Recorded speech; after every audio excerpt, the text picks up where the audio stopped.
Students of the week, Titus Batista, freshman running back from Chicago, molecular, cellular, and development biology. That's a mouthful. Alex McPherson, freshman D lineman, Florida Board Exploratory Services.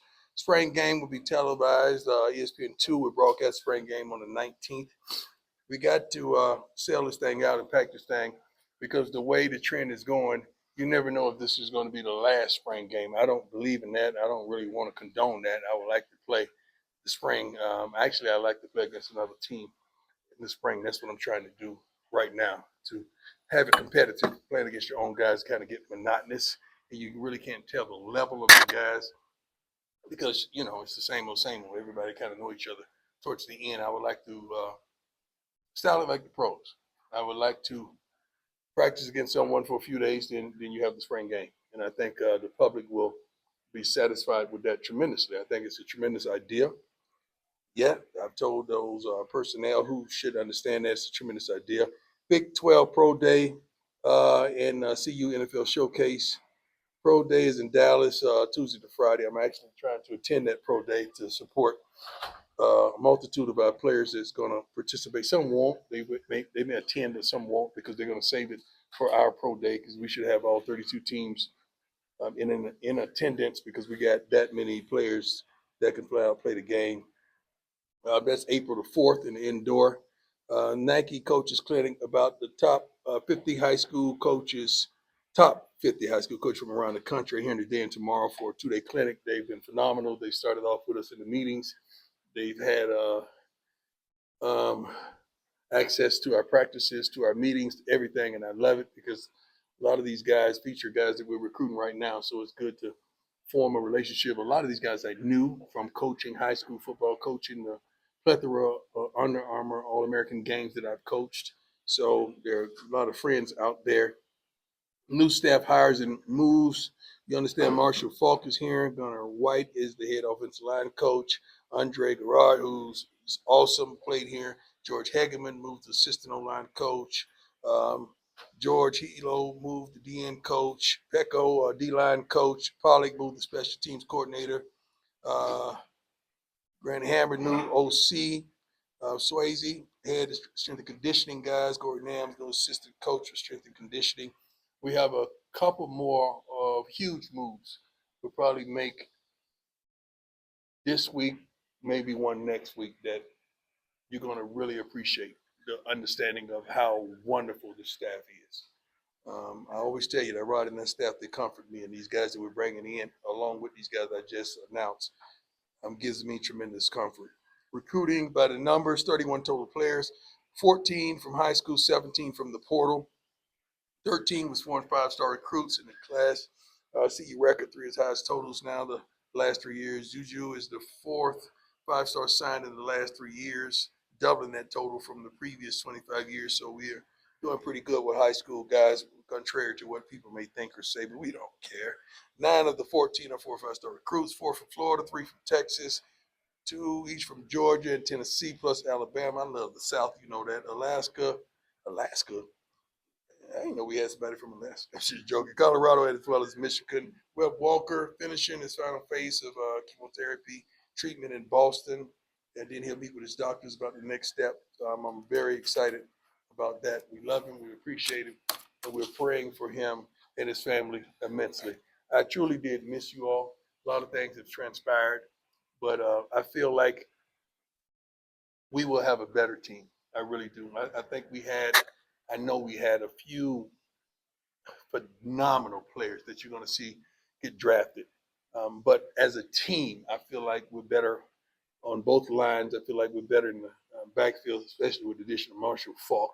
Um, I just feel like offensively and defensively, the linebackers, what I'm seeing from the secondary, um, the depth, and I'm appreciating so many aspects of the coaching staff and what they're bringing, and the young men that are understanding what they desire. So, when you hire a guy, you want that room to emulate and imitate who he is, and that's what they're doing right now. And I'm proud that Samp is settled. Now he's good. I mean, you bring a big dog in there like that, he got the outside guys as well as the inside. Echo's doing his thing. Gerard is doing his thing with Big George and Gunner. It's a beautiful thing. The receivers, they're fighting, they're feisty. Um, I just can't wait to see what comes to pass on the field. A couple quarterbacks are fighting for who's going to be who. We don't know. No one's getting a nod right now. We're testing both of them to see how they react to what Pat is throwing at them, and they're doing a phenomenal job in leadership. You got to understand the offensive line. Some of the guys that are still here is used to a certain type of leader, and these guys, we want them. Standard is the standard. We're not going to shy away from the standard at receiver, at quarterback, or wherever have it. The standard is the standard. Let's go. Coach, How you doing? good to see you. You like the sweater? I see you. Thank you. You mentioned the quarterback competition. I'm sure we're watching. What qualities are you looking for? Leadership. Leadership. Being able to see the field, being able to rally those guys around. Because you got to understand, you got to have a bona fide leader. Why? You asked me that. I'm glad you asked. Because you don't huddle. You rarely huddle in college football. So those guys rarely get to look in the quarterback's eyes and see what he's consist of, and is he still composed? They rarely do that. You would see Shador sitting there, or he going on the sideline talking to those guys, and I always used to tell them, look in their eyes so they could see where you are. They could see how passionate you are about this next possession. And you want to see that type of leadership because I know what they've seen. And the standard is the standard, and we're not going to vacillate from the standard. How you doing? I'm ready for you, baby. I'm ready. I got two questions for you. Hold on. My God, that's a nice jacket. My God. I got the record. First of all, I saw it at practice and I got instantly jealous. You almost provoked me to go upstairs and change. That's how good you look. I don't know who made it, but I promise you I'm going to knock it off. That means duplicate it. And I'm going to have the pants to match. But that's a nice jacket. You ain't got the nerve to do that, but I do. But that's a nice jacket. Okay, I'm sorry. Right. It is. Two questions for you. First off, how are you adjusting to coaching football without? I love it. I love it because I only have to wear one hat. And you don't understand how much I appreciate that. Because when you're a dad and a coach, you're wearing two hats. You coaching your butt off, but naturally you're making sure your kids are all right at the same time, simultaneously. And I've adopted kids on this team that I love to life, and I'm watching them as well. But it's nothing like your two biological kids, and that you can't help but focus on those young men and seeing how they're doing. So it's different for me. I'm sure it's different for them, but I'm loving the process. I truly am. I want to ask Coach Ball consideration. Obviously, you've been very adamant about the financial literacy of your players. True. Using that industry for Right. the last several years, 7 years, whatever. How much did that play into one bringing in those guys? Well, I brought him in first and foremost because of his expertise of what he does. He was one of the greatest, arguably the greatest running back to ever play the game. I'm talking about in all phases: blocking, running the ball, catching the ball out of the backfield, and a bona fide leader. Marshall made many of the checks for the quarterbacks early in some of those quarterbacks' careers, and he was just that smart. And we worked beside one another for over a decade at the NFL Network, so I know him. He is not just a friend. That's my dog. That's my boy. That's my man. I mean, I got love for Marshall Falk. So for him to even do what he's doing here, he didn't have to. Marshall don't need no money. He's straight. So for him to want to come and help these young men and help us do what we're doing and these guys to elevate to the next level, that's tremendous. I'm proud. I'm happy. I'm thankful. I'm elated. Every time I see him, I go up and hug him, man, because it's, looking around the room and you see Marshall Falk, and then you listen in on some of the talks and some of the wisdom that he's giving these young men. It's unbelievable. They get into the cornerback, defensive line. They get into everywhere now, and it's crazy. With Pat, the quarterbacks, and I'm telling you, we had a couple surprises that you're going to say, darn it. You might use profanity. I say darn it. You may use profanity. There's going to be some good guys. Jack Carlo, my man. Let's go, Jack. Yeah, I miss you, man. There you go. Now it's Sports Illustrated too. But just wanted to ask you about the Big 12 Pro Day. showcase. Just how big an opportunity is that for guys? It's tremendous. Big 12 Pro Day. I love what they're doing. I mean, we got I think the nicest, the coldest darn commissioner in the game. To even think of that and allow us to have that for these young men that some of them may not get opportunity. You just know some of the guys because they were high profile guys, but we got several guys, Herm Smith and several guys that's going to be there that just want an opportunity to put on in front of some of the scouts that's going to be there. So that pro day is phenomenal. That's what I'm saying. It's in Frisco, I believe, Texas. I think I'm going. That's not too far from me, about an hour and a half from me actually.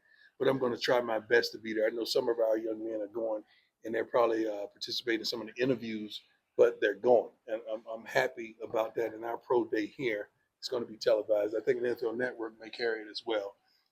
It's phenomenal. We're going to try to put on the best show possible for the fans as well as these young men to have them in the capacity that they're at peace, they're at home, they can relax and just do what they've been gifted to do. So I'm excited about that. I really am because I know all 32 teams will be represented here. It's going to be phenomenal for our program. Hi, Coach. How you doing, Adam? It's doing well. Good to see you.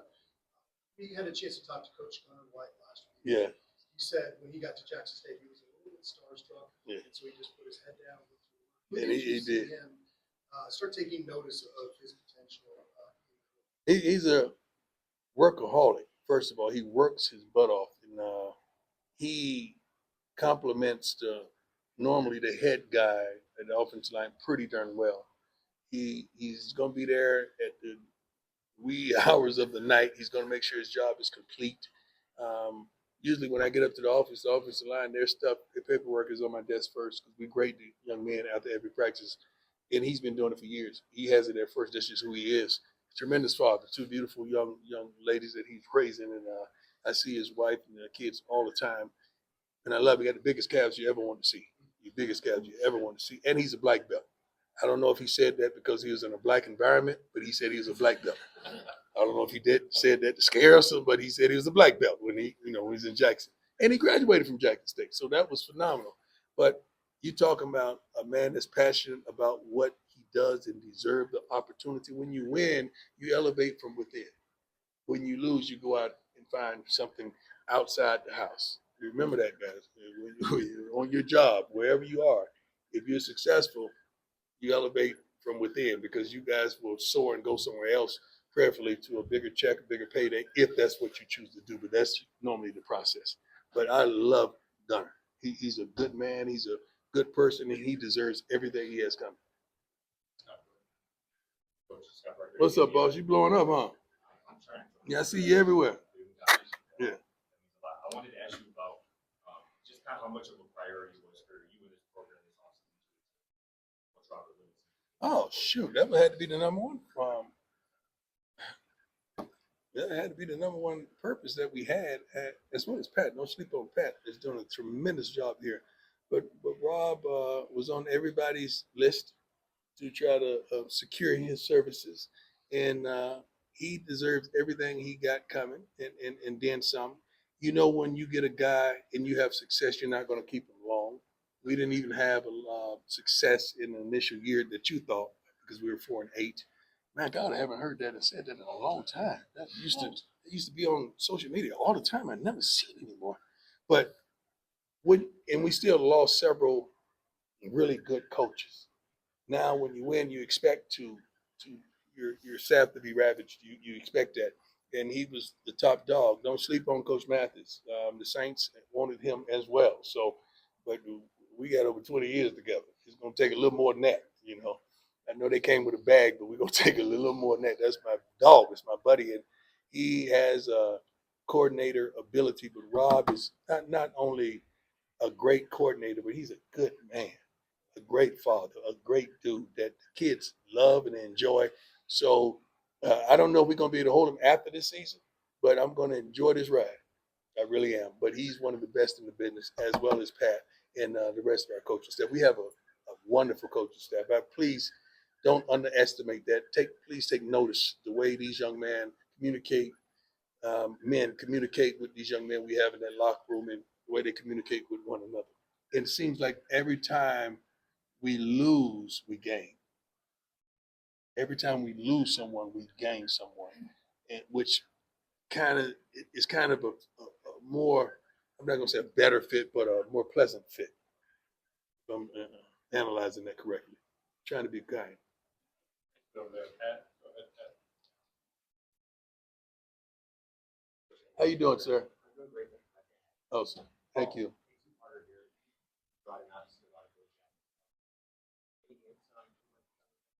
No, I don't hint. I just do it. They just commented out. They hear. There wasn't no hint with Marshall, was it? That out. Some of y'all tried to break the story. I ain't gonna call it no names. But yeah. Huh? Yeah, thank you. Thank you. Thank you. And you knew all along. Thank you for being who you are and valuing our relationship. He knows. He already knows.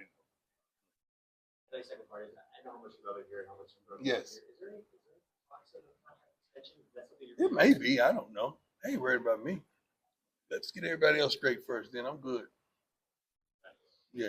Thank you. A little bit. Could have used a little more time.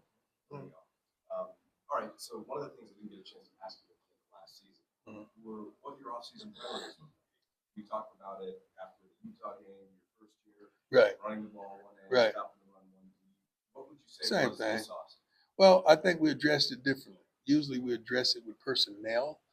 We address it with personnel as well as coaching. So when you say, I want to run the ball better, you got to address it with personnel, but sometimes you got to address it with coaching. And I think we did both, which is phenomenal. I love that. And stopping the run, I think we did it with personnel, and I think we did that with coaching. So I learned. From year one. You can't just do it with personnel. You got to do it with coaching as well, and they must be united to with one another, and you got to know what you need.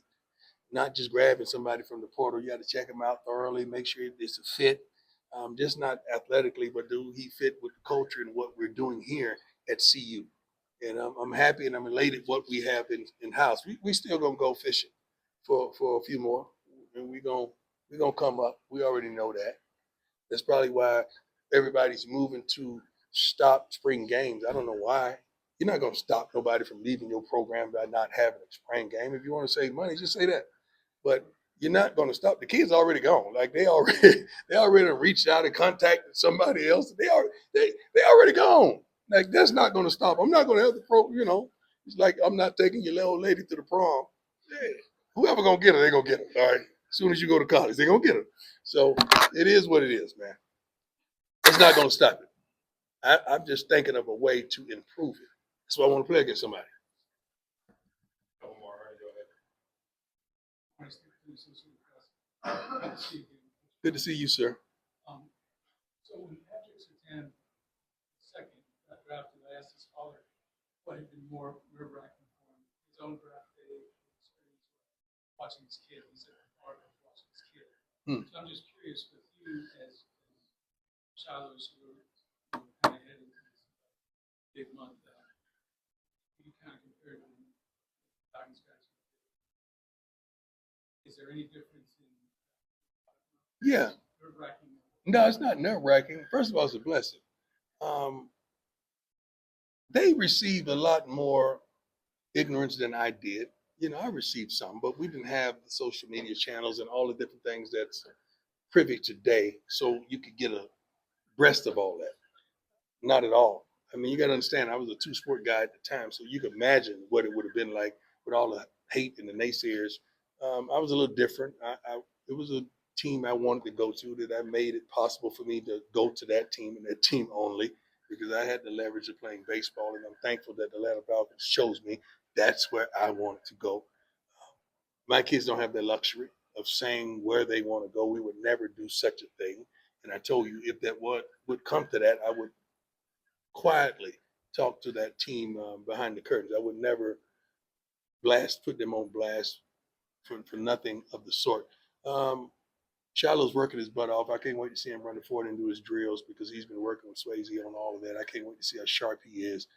Shador is a workaholic. You guys know that. He is who he is. And sometimes people forget what he's accomplished here at CU and how accurate and how good he is, because you got to take a shot at somebody. And you might as well take a shot as a Sanders. We built for this. We've been through this from birth, from youth ball, from his first Pee Wee ball. You don't think when we put up in the car that we put up with, and the gear that we put up with, and the team that we put up with, we want to attack and criticize from him? They've been through this. They got this. So I love it because it's giving them that understanding and that chip on their shoulder. Not that they need it, but I like it. I really like it, and I can't wait. We've already won. We came from a private school, and we came from an HBCU.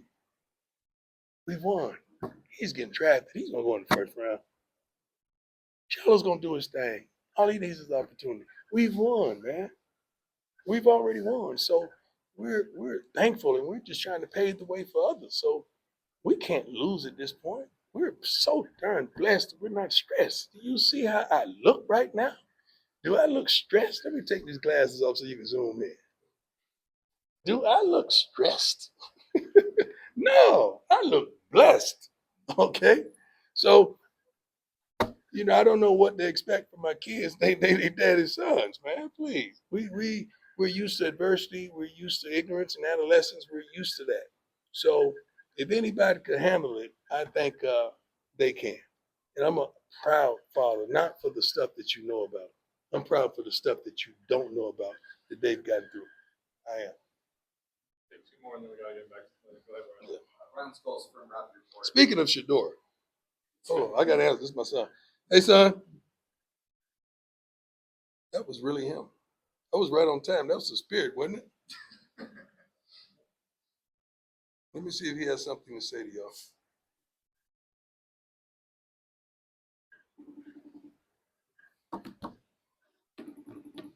God, you just talking about him and he called.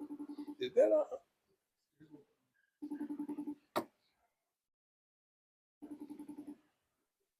Now he's gonna act like he didn't just call. Anyway, Week into spring practice, which one of the newcomers have you caught your eye? quite a few of them. I can't start off with the names. Quite a few of them. Our D tackles, not that both of them are newcomers, they're phenomenal. They've been balling. They've been stopping that run, man. Our linebackers are flying around, getting to the ball. Faithful Ben. Ben is ball. I told Ben as of right now you're starting. I don't know if it's gonna change, but right now, and they're doing good. Receivers are doing well. Quarterbacks are fighting. They're fighting. Um, we should have a much improved line, not just because of the personnel, but because of the coaching as well. And three guys, doing one job is true cohesiveness. But it's so many. I tell you what. Now this is what I don't think we would have a kickoff return because they won't get opportunity. The ball may go in the band. You have no idea how much I hate every team we play kicks the ball out of the end zone, and we kicking a returnable ball. I don't like that. I just watched this guy kick the other day, man. It was ridiculous, man. It was field goals. He was kicking field goals from kicking off. It was crazy. And new mate, I call him new mate, a punter. New mate is booming them just like old mate was. I mean, they're doing a phenomenal job. Their special team should be truly special this season, and I want that because I would love to put 10 walk-ons out there and let them go do their thing on the kickoff team. All right, last one, Tyler, go ahead. What's going on, Tyler? I'm doing it.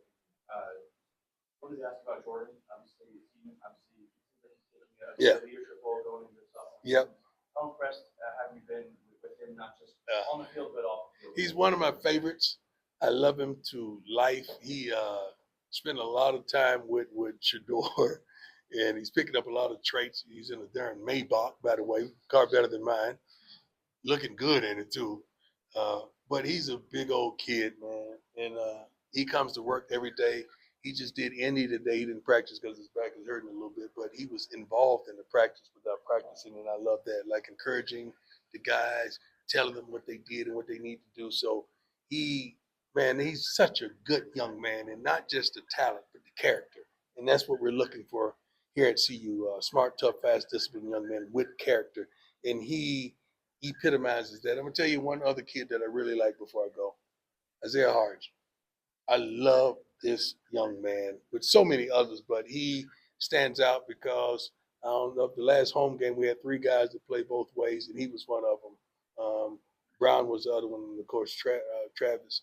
But he is coming into his own at playing the slot receiver. He is. We've taken him off defense so he can focus on that slot. And that this kid, he's going to do some incredible things this season. He's doing really well. But we have a plethora of kids that are really playing well, and I don't want to over exaggerate anything. I want you to see them first, but we have some tremendous talent on this team. Hats off to Coach Ray and that recruiting department. Thanks, Coach. Thank you, and God bless you all. I like that.